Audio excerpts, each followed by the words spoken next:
नमस्कार, मैं हूं आपका दोस्त विजय विद्रोही। आप मुझसे जुड़ चुके हैं, इसके लिए आप सबका तहे दिल से शुक्रिया। अगले 8 मिनट आपसे जुड़े रहने की कोशिश करूंगा। तो असम और केरला, जहां 2 जगह विधानसभा चुनाव के लिए आज वोट डाले गए, वोट डालने का काम पूरा हो चुका है और दोनों ही जगह से बड़ी ही चौंकाने वाली खबरें आ रही हैं। पहले हम असम की बात कर लेते हैं, क्योंकि असम ज्यादा हॉट है। असम में हेमंत बिस्वा शर्मा क्या तीसरी बार बीजेपी को सत्ता में लाने के लिए कामयाब हो जाएंगे और लगातार दूसरी बार मुख्यमंत्री बन पाएंगे? इसके लिए बड़ा दिलचस्प जवाब दिया जा रहा है। कह रहे हैं कि बीजेपी तो बहुत संभव है कि तीसरी बार असम में सरकार बना ले, लेकिन हेमंत बिस्वा शर्मा की मुख्यमंत्री के रूप में वापसी नहीं होने वाली है।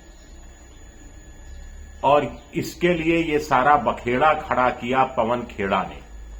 और हेमंत बिस्वा शर्मा जिस ढंग से उद्वेलित घूम रहे हैं, पत्रकारों से उलझ रहे हैं, लल्लन टॉप से उलझ गए, उनके रिपोर्टर से वो तू मैं करने लगे, स्टेज पर जिस ढंग से नाच रहे हैं, पवन खेड़ा के लिए जिस अमर्यादित भाषा का इस्तेमाल किया जा रहा है, उससे साफ है कि उनके मन में भी कोई ना कोई आशंका सता रही है।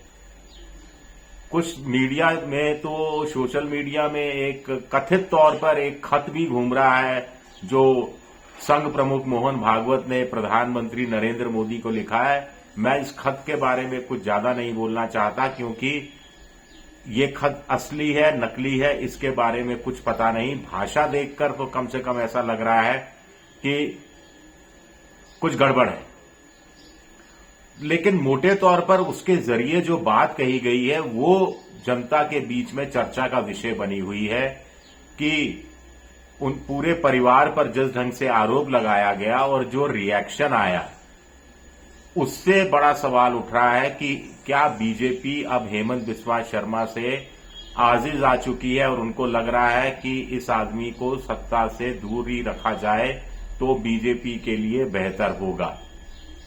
लेकिन कुछ लोग कह रहे हैं कि असम में तो चमत्कार होने वाला है और इसके लिए वो मतदान प्रतिशत को आधार बना रहे हैं। हालांकि मेरा इस थ्योरी पर बहुत ज्यादा यकीन नहीं है, क्योंकि ये थ्योरी अब चली गई। पहले क्या होता था कि जरूरत से औसत से ज्यादा वोटिंग का मतलब है लोग सरकार को हटाने के लिए सड़कों पर उतरे हैं, और औसत से कम वोटिंग का मतलब होता था लोग सरकार को बचाने के लिए मतदान करने आए हैं। लेकिन अब ये थ्योरी खत्म हो गई है। खैर, असम में दिलचस्प है कि शाम के 5 बजे तक करीब 85% वोटिंग हो चुकी थी। 5 बजे वोटिंग का समय खत्म हो गया, लेकिन लोग ये लाइनों में लगे हुए थे और कुछ दूर दराज के इलाकों से देर से आंकड़ा आता है, तो मोटे तौर पर माना जा रहा है कि 88%, कुछ लोग कह रहे हैं 89% के आसपास अंतिम आंकड़ा वोटिंग का आ सकता है। अगर ये आया तो पिछली बार के 82% से 6 या 7% ज्यादा होगा। अब लोग कह रहे हैं कि 6 या 7% ज्यादा वोट होने का मतलब ही है कि लोग हेमंत बिस्वा शर्मा को, उनकी सरकार को निपटाने के इरादे से बाहर निकले हैं। पिछली बार देखिए कितना टफ कंपटीशन था। एनडीए को, बीजेपी प्लस को 44.5% और कांग्रेस प्लस को 43.7% वोट मिला था। 0.8% का फर्क था। 0.8% के फर्क में एनडीए को 75 और कांग्रेस को 50 सीटें मिल गई थी। एक सीट अन्य के खाते में गई थी, वहां 126 सीटें हैं। और ऐसे में लोग कह रहे हैं कि 82 की जगह अगर 87-88% वोट पड़ता है तो ये जो 6-7% एक्स्ट्रा वोट है, ये समीकरण खराब करने का खेल कर सकता है। जो लोग कांग्रेस की उम्मीद बांधे हुए हैं वो कह रहे हैं कि 6-7% वोट कांग्रेस के खाते में अतिरिक्त चला जाएगा। ये हेमंत बिस्वा शर्मा विरोधी वोट था और कांग्रेस अपने साथियों के साथ बहुमत का आंकड़ा क्रॉस कर जाएगी। दूसरी तरफ बीजेपी के समर्थकों का कहना है कि लोग बढ़ चढ़कर वोटिंग में इसलिए भी हिस्सा लेते रहे क्योंकि हेमंत बिस्वा शर्मा का लाभार्थी वर्ग बहुत बढ़ गया है और ये बढ़ा हुआ वोट परसेंटेज उनके अनुसार एनडीए प्लस को 100 के आसपास ले जाने की क्षमता रखता है। 126 में से 100 के आसपास सीटें आ सकती हैं, पिछली बार से 25 सीटें ज्यादा आ सकती हैं, ऐसा आमतौर पर लोगों का कहना है। कुछ का कहना है कि कांग्रेस मामूली अंतर से ये चुनाव जीतने की स्थिति में भी पहुंच सकती है। लेकिन मोटे तौर पर बीजेपी की जीत काफी लोग मानकर चल रहे हैं, लेकिन पिछले 3-4 दिनों में जो पवन खेड़ा कांग्रेस नेता ने सवाल उठाए गंभीर, जैसे चर्चा का विषय बनी, उसके बाद लोग कह रहे हैं कि हेमंत बिस्वा शर्मा का मुख्यमंत्री बनना मुश्किल नजर आ रहा है। जहां तक केरल की बात है तो केरल में कांग्रेस को थोड़ी सहजता से, थोड़ी आसानी से, कायदे से ये चुनाव जीतना चाहिए था। लगातार 2 बार से वहां एलडीएफ की सरकार है, लेफ्ट डेमोक्रेटिक फ्रंट की सरकार है, जबकि वहां इससे पहले रिवाज रहा है कि 5-5 साल बाद सरकार बदलती रही है।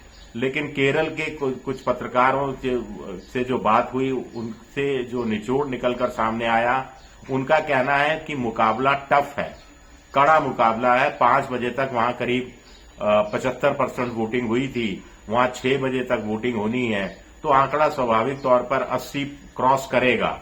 और ये कोई हैरानी की बात नहीं है, पुडुचेरी में भी 86% वोटिंग हुई है।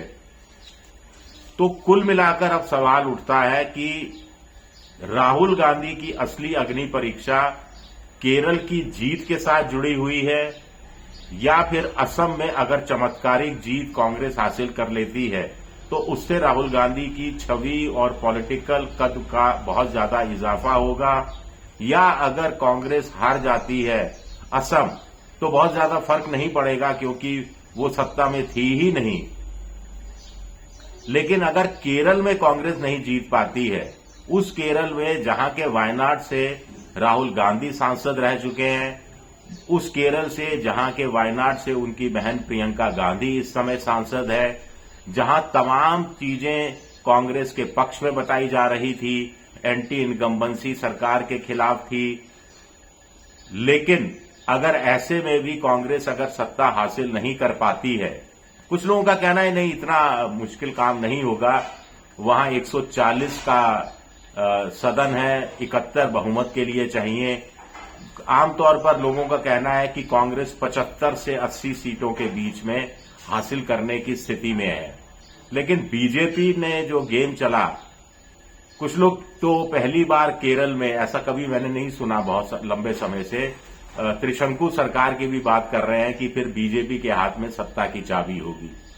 बीजेपी दरअसल नहीं चाहती कि वहां कांग्रेस जीत कर आए, यानी राहुल गांधी के सर पर कोई सहरा बंधे जीत का। वो चाहती है कि भले ही एलडीएफ जीत जाए, जिससे वामपंथियों से जो दक्षिणपंथियों की बनती नहीं है, बहुत 36 का आंकड़ा रहा है, लेकिन वो कांग्रेस को कोई खुशी का मौका नहीं देना चाहते। तो अंदर खाने कोई गेम चला है नहीं चला है ये पता नहीं, लेकिन दोनों जगह से नतीजे थोड़े, मुझे ऐसा लग रहा है कि थोड़े अप्रत्याशित आ सकते हैं, और एक नेता, एक मुख्यमंत्री, उनके करियर का फिलहाल के लिए अंत हो सकता है। और वैसे भी केरल में अगर पिनियारी विजयन की सरकार हारी तो विजयन का तो राजनीतिक संन्यास है ही।